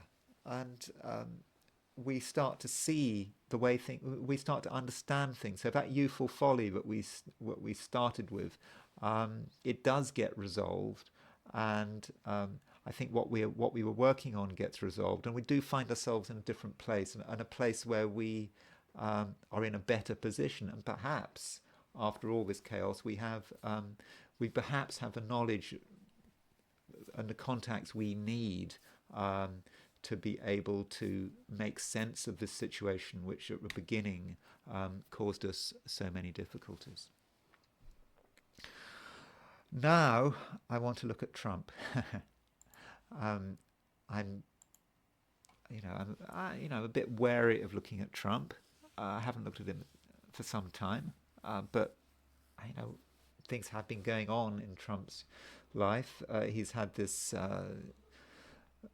supposedly catastrophic legal judgment. Of course, it has put him in the limelight. I kind of feel that Trump's opponents, if they wanted to get rid of him, should have just ignored him. But all these sort of this legal stuff, has it been politically motivated? I'll get into trouble from some commenters if I say it has been politically motivated. But one wonders if he wasn't in politics, whether or not this case in New York would have come up. I don't know. Maybe it would have done. I don't know. Um, so so here is Trump's chart. Uh,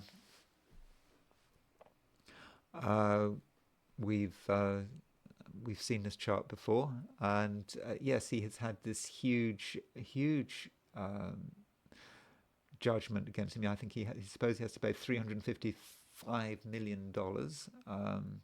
I think plus interest, and it has been said that that is all the spare cash he has. Maybe it's more than the spare cash he has, and he has to pay it quite soon. He has to pay a bond, so so financially, things are looking pretty difficult for him now.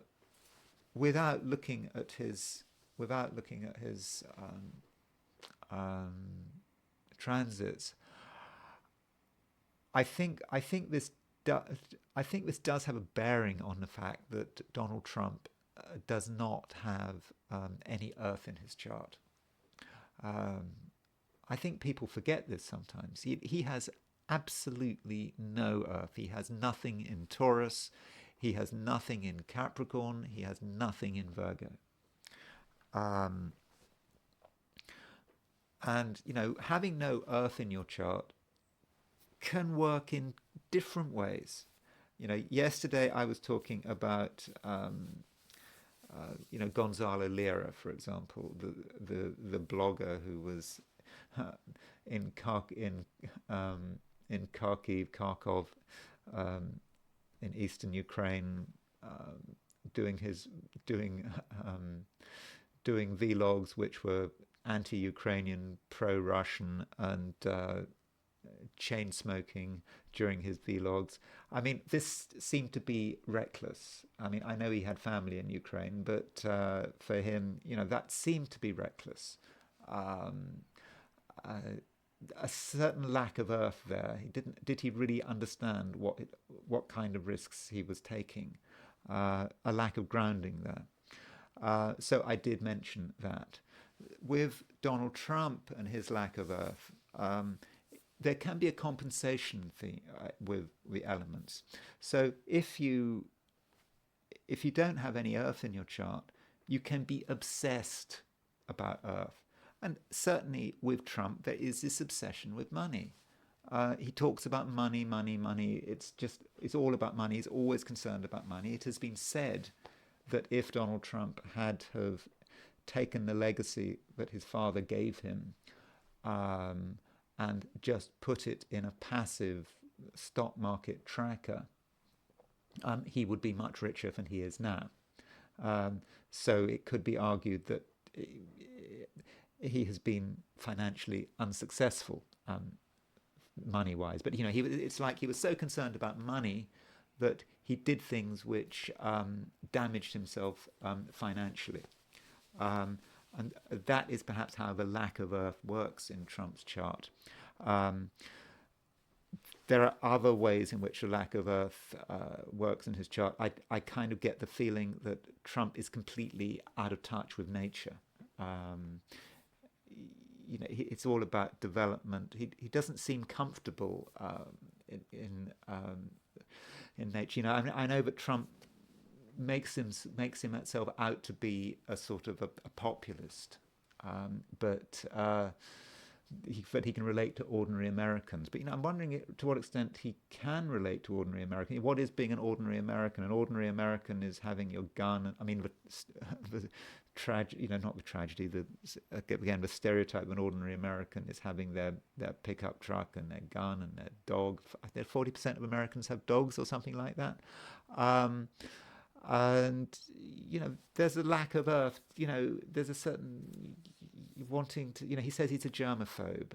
Can he really relate to the sort of the grittiness and of the ordinary rural American? I'm not convinced he can. And also, and I think another thing about his lack of earth is. is if you look up in Wikipedia, you look at presidents and pets. You can see, I think it goes back to the middle of the 19th century. Every president and the pets they have. Some pets some presidents had whole farms on their in the White House. They had ducks and chickens and whatever. And even Obama, who I don't think didn't strike me as being a particularly pet-friendly person. Even Obama thought, well, Obama took the view, when he became president, he was going to buy a dog, and he had dogs, and what were they, Portuguese water dogs or something. So Obama had dogs, but when it comes to Trump, nothing, no pets whatsoever. He's the first president since the middle of the 19th century, or probably ever maybe, not to have any pets. And there was this incredible picture when Trump. There was some dog that had been, was it a Belgian, one of these military dogs that had helped track down someone like, it wasn't Osama bin Laden, it was one of these Al Qaeda people, and his dog had been used to get it, and the dog had got injured, and the dog was going to be given an award, a special White House award, and it was televised. You could see that even though Trump was terrified of this dog, and it was Pence that had to deal with the dog, and Pence was fine with the dog, but Trump just couldn't handle it. And I think this is his lack of earth really coming through. He just can't relate, and so I'm thinking with this settlement, with having to pay all his spare cash. I mean, surely that must hit him. It must hit him quite powerfully. Sorry, I'm going on about this, but I just thought I'd make this observation about him, and I'm not expressing any bias here. It's how one is personality-wise. That doesn't really say anything necessarily about whether you're fit to be a president. But as you know, my view on Trump is I'm very concerned about his complete contempt for the environment, which I think is related also to his lack of earth. At the same time, I'm very concerned about Biden's foreign policy, but I'm just I'm trying to be neutral here. So as far as the judgment was concerned, I don't know the exact time of the judgment, but I thought it would be a good idea to look at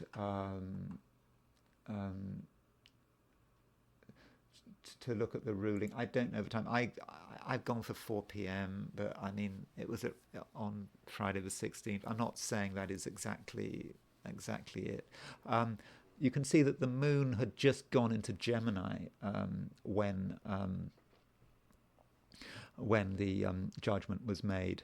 Now, the judge, who's Arthur Engoron, I do not know. I tried to track down his time of birth. I couldn't track down his time of birth. I only found one source which made a suggestion that he was born, I think, on May the 22nd, 1949. Now, I'm not saying that is correct, so I'm not going to look at his chart because I haven't got a second source. But if he was born on May the 22nd, 1949, that would mean he had his sun pretty much at the beginning of Gemini, so I suppose that would fit. But maybe I'll be able to look at Arthur Ennigan's chart when I get some confirmation about when the judge's chart. But you can see that the moon had just gone into Gemini and was making this sextile to the Sun and Venus. But what matters is how this judgment impacted Donald Trump. So this is so this is an inner wheel. We've got Trump's chart. Outer wheel, we've got the positions of the planets when the judgment was made, and I think what's important here is the sun. The sun was at 2741 Aquarius. If we take Trump's time of birth as given, 10:54 a.m., he has his ascendant at 29 degrees 58 minutes Leo. Okay, if he was born about a minute later, he'd have Virgo rising. I'm pretty sure he's got Leo rising. So if that ascendant is correct, the sun is just moving into is hitting his seventh house, the house of open enemies. And the sun is also pretty close to the opposition of his Mars. So the fact that he is under attack is certainly clear from that chart. Also notice that Saturn, throughout 2023, Saturn, beginning of 2023, moved into Pisces. So he's got Saturn in the seventh. His house of open enemies is, his enemies are sort of pouring out of the woodwork now. They're coming thick and fast. So that's the sort of main transit. I didn't really notice anything else. I would have kind of expected to see something more major than that, but I didn't. Not as far as the transits are concerned. Okay, you could say that the moon at 0 degrees Gemini was sort of square his ascendant. Now you might see that moon as perhaps being favorable for Trump in some ways, because the moon square his ascendant, it's sort of moving into his equal house, 10th house. It has a 10th house feel to it there, and I suppose Trump's getting attention, and it has been in the case in the past that with Trump, no news is all news is good news. Doesn't matter whether it's good or bad. His base are picking up on it, so maybe it's electorally helpful. So those are his transits on the day. Now, an important person in terms of his problems in New York has been the New York Attorney General, Letitia James. So here is Letitia James's chart. I don't have her time of birth. So she was born on October the 18th, 1958. It's not surprising that she is causing him problems. If you look at her chart, she has got her Saturn at 21 Sagittarius. So if we compare her chart with Trump's chart,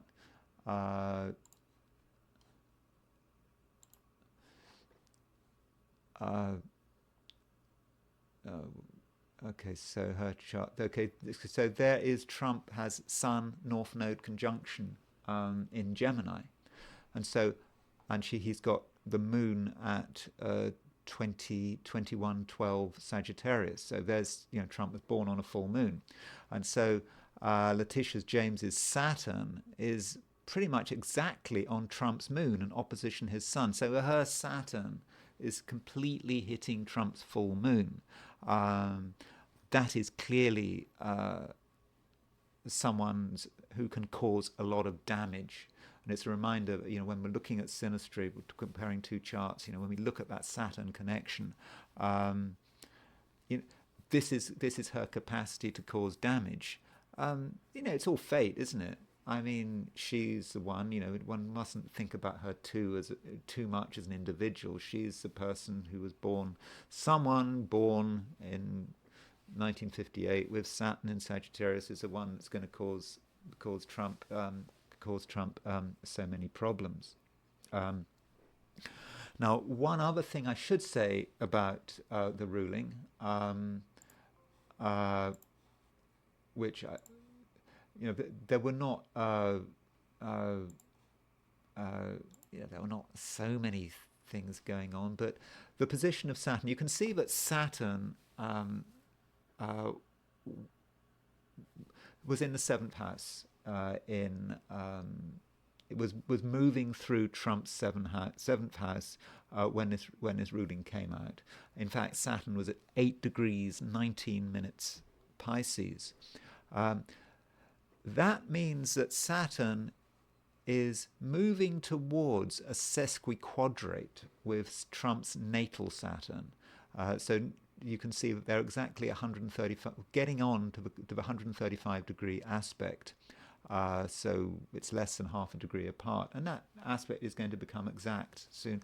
So when you have Saturn transits to natal Saturn, we think of the main one as Saturn return, and then we have every 7 years we have squares, Saturn square or opposition our Saturn. So we have that. So you have a Saturn return, then Saturn squares Saturn, and Saturn opposition Saturn. Then it comes back, and we have another square. But then we sometimes forget about those 45 degree, 135 degree aspects. They can be quite important. And so, in a way, Trump has a mini Saturn. It's not a Saturn return, but it's a bit like a Saturn return. And that's what he is experiencing at the moment, I think, with this judgment. And I think perhaps that is something to consider. Also, Saturn is trine his Mercury. Maybe there's a silver lining there. Maybe Trump can organize something. Maybe. But you can see how difficult it is for him. I think the Saturn sesquiquadrate Saturn is not an aspect that should be underestimated. Another thing to consider is the solar arc directions that Trump was having at the time of this judgment. The solar arc directions are not directions which really focus on one particular day. They more give, to my mind, a more general picture. One should be looking at perhaps what's going on over the coming next few months, a year, even up through to the election. And so let's have a look at his solar arc directions. The solar arc directions.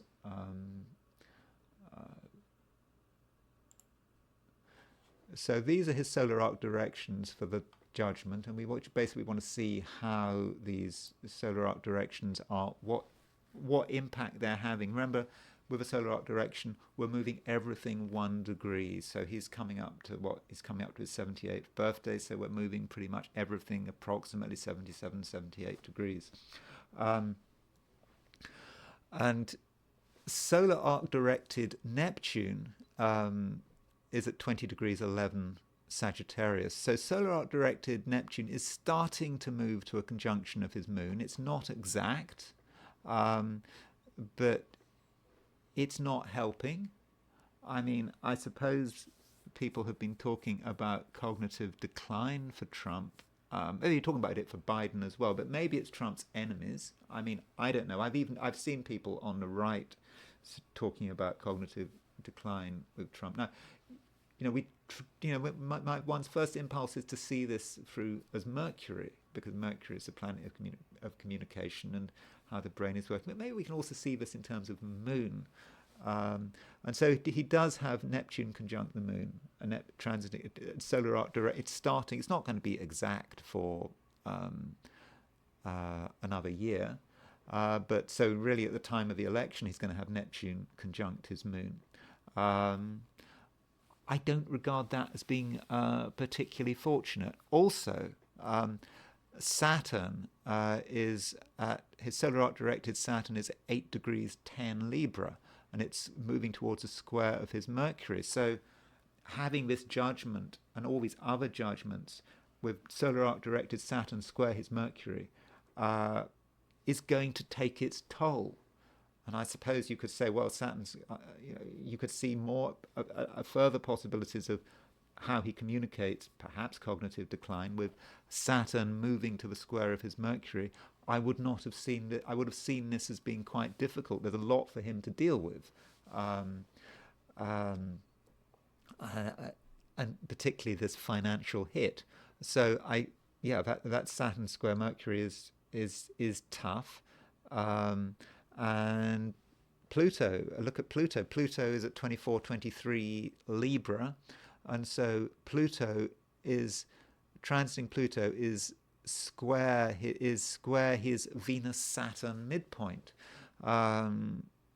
It's dramatic, Pluto, a transformation. Venus-Saturn, okay, we see Venus-Saturn as being about relationships. It could be about money. Venus-Saturn. Venus is a financial planet. It's conjunct Saturn. He's got Pluto square his Saturn. So this might be some kind of dramatic sort of transformation relating to his money. It's now hitting him, perhaps. So these solar arc directions look somewhat difficult to me. Another thing to consider would be his solar returns. So this was his solar return chart for last year.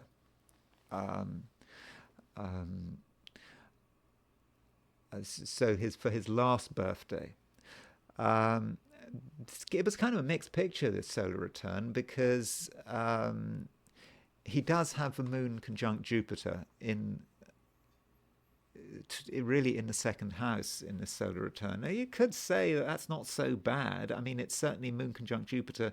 He was able to get his campaign off the ground and become the front runner for the Republican nomination. I mean, he seems to be unstoppable. Yet the sun is, we've got Neptune rising in his solar return. I've set this for the place he was born because that's the way I do my solar returns. You may think it should be where he was at the time of the solar return, but anyway, that's just the way I do it. If you have an issue with that, then you feel free to comment. But he's got Neptune rising. He's got the sun on the IC, moving towards the IC, and the sun is applying to a square of Neptune. So I didn't think I think that solar return is potentially difficult. He's already got solar arc directed Neptune moving towards towards a conjunction of his moon. So does he really know what's going on? At least in a financial sense, there is confusion here, and certainly with Neptune, his things he took for granted may be under threat with that solar return. Then there was the lunar return just before the judgment. I mean, lunar returns, they happen every month, so one doesn't want to read too much into a lunar return. But here's the lunar return for February the 5th, 2024. Remember what I was saying about enemies? We've had a lot of stuff with enemies. That lunar return has, before this judgment, there's a Mercury-Pluto conjunction on his 7th house cusp. And so that indicates that, his enemies are strong, and his enemies aren't going to give up. And so that, again, that lunar return does indicate some difficulties there. And then this is the new moon immediately prior to the judgment in New York. The new moon was at 2041 Aquarius, but the ascendant set for New York was at 28 Leo. In other words, the ascendant was exactly on his ascendant, because he has 29 Leo rising, and so that lunar return reflected his ascendant. Yes, this was an important time for him. Uranus was on the midheaven. This ascendant is, of course, the lunation was picking up on his Mars, and Uranus is on the midheaven in this lunar return chart. Okay, that could be a two-edged sword because this. There's a problem about the financial hit, but it may be good in terms of his, publicizing himself. So the astrology, certainly looking at the solar arc directions, and it doesn't look very good for Trump. And this that was for the judgment. This is for his financial loss. But what about the presidency? As I've said, I don't feel I yet want to say who's going to win. I'm starting to have a view, but I don't want to express that view right now. I wanted to finish by looking at the Jupiter-Saturn cycle. And I know there are other transits going on later in the year. I mean, he does have Jupiter and Uranus about to hit his midheaven, going to hit his midheaven pretty soon. I would have said, by and large, that would be fortunate and would help propel him into the limelight.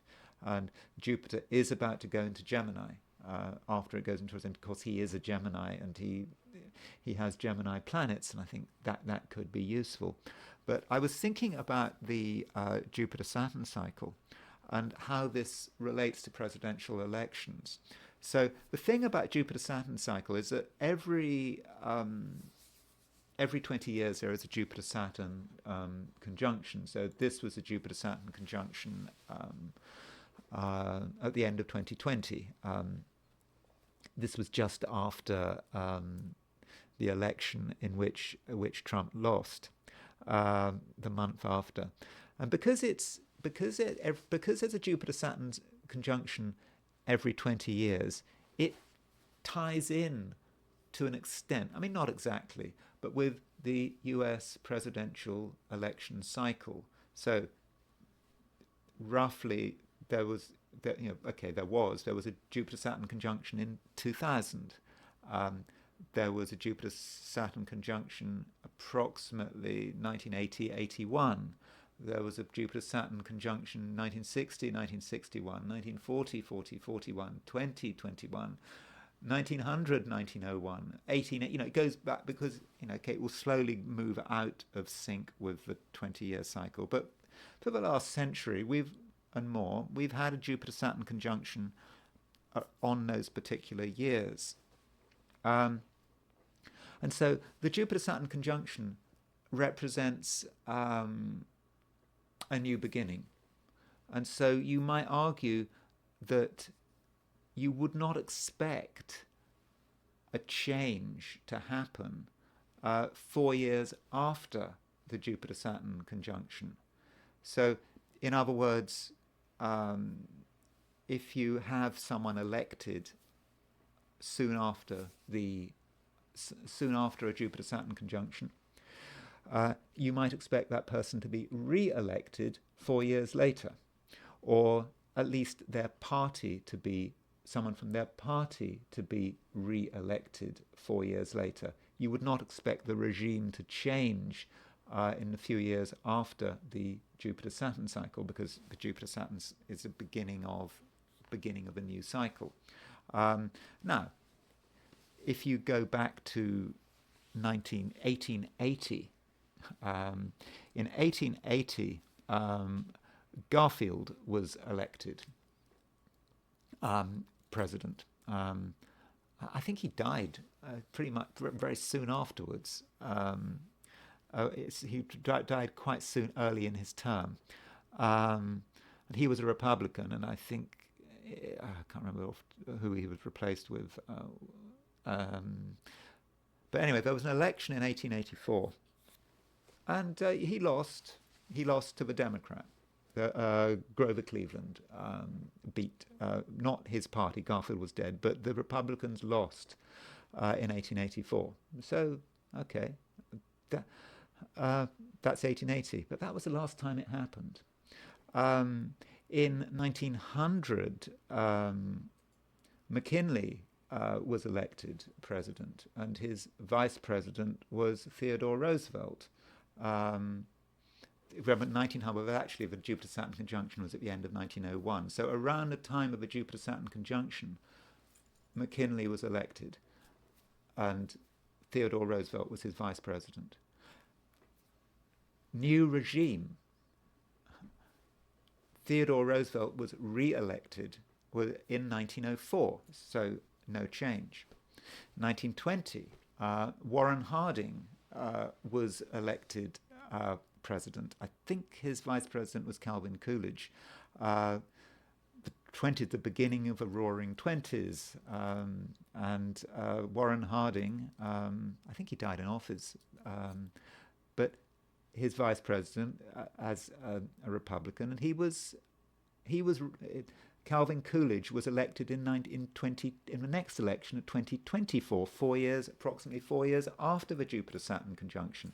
So, as in 1900, the regime did not change. Moved to 1940, the wartime election of Franklin D. Roosevelt. He won the 1940 election, and he won the 1944 election. No change.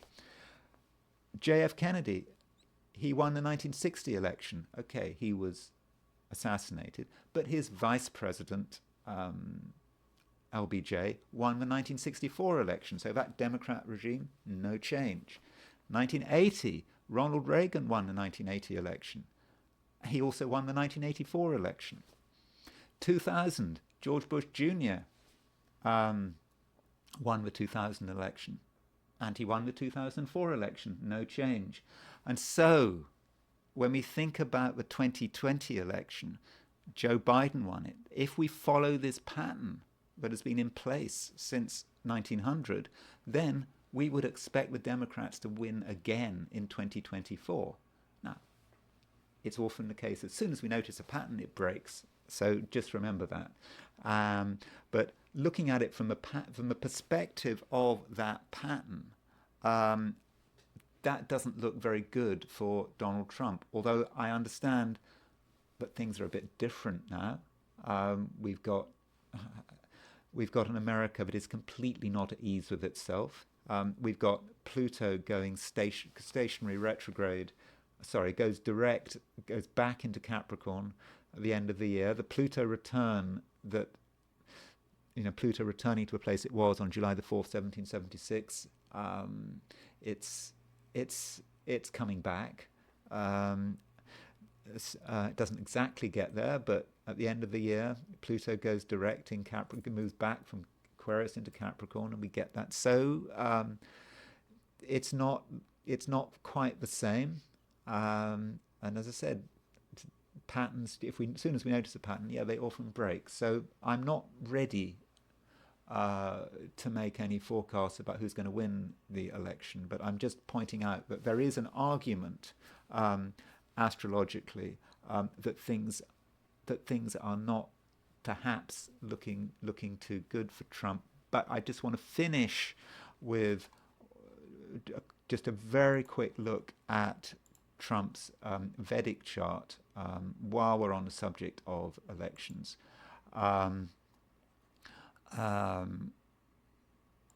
This perhaps gives a more positive spin. Trump is in his Jupiter dasha. This is Trump's chart. In Indian astrology, you have these huge periods of time, and the Jupiter dasha lasts for 16 years. So Trump's Jupiter dasha started in November 2016, at the point in which he was elected president. So he started this dasha really well, getting elected president against the odds. His dasha changed days after he was elected, theoretically, if we got the time right. And we can look at the Jupiter's dashas and sub-dashas. And if we move forward, at the moment he is in Jupiter, his main dasha, and his Ketu in his sub-dasha. But Ketu is the sub-dasha. And so Jupiter-Ketu is like all of these, it's complete chaos, Jupiter-Ketu. It's ups and downs, and he's got Ketu in his fourth house. You could argue that the fourth house represents the foundations of in the foundations of who he is. Maybe it represents his wealth as well, perhaps. So Ketu is perhaps difficult, but this Jupiter-Ketu dasha does change on September the 27th, 2024. He moves into his Jupiter-Venus dasha. And Venus, from the point of view of Shad Bala, which is a way of evaluating strength in a chart, is one of his stronger planets. And Venus does rule the second house. Sorry, rules the 10th house, because that's the ascendant. So he moves into the dasha of his 10th house. But on the other hand, Venus is in his 12th house, which is maybe not so fortunate. But I think that dasha change at the end of September 2024 is going to be the key thing. And Indian astrology can be treacherous. It can really let you down. You can get it badly wrong. But that's what I'm thinking about. What is going to happen at the end of September 2024 when he moves into his Jupiter major dasha and his Venus sub dasha? Is it important because it's ruler of the 10th, or is it also important that the fact that it is in the 12th house conjunct Saturn? I don't know. I will be looking at that in further detail. And if you're into Vedic astrology, maybe you know more about it than me, you might have some ideas about how that Venus subdasha is going to work.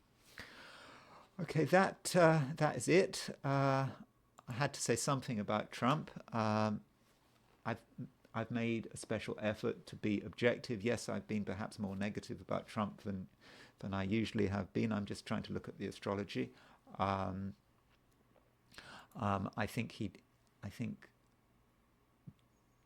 he does have some major difficulties at the moment. His solar arc directions look particularly problematic, but I need to think about it more.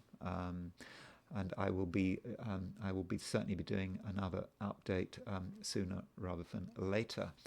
So thank you for listening. I hope you found this video useful and interesting. If you did find it useful and interesting, I would be grateful if you were to like it. And if you're not subscribed, I would of course be grateful if you were to subscribe. And if you want to buy me a coffee, there is a link in the description. Thanks again for listening, and I will talk to you again tomorrow.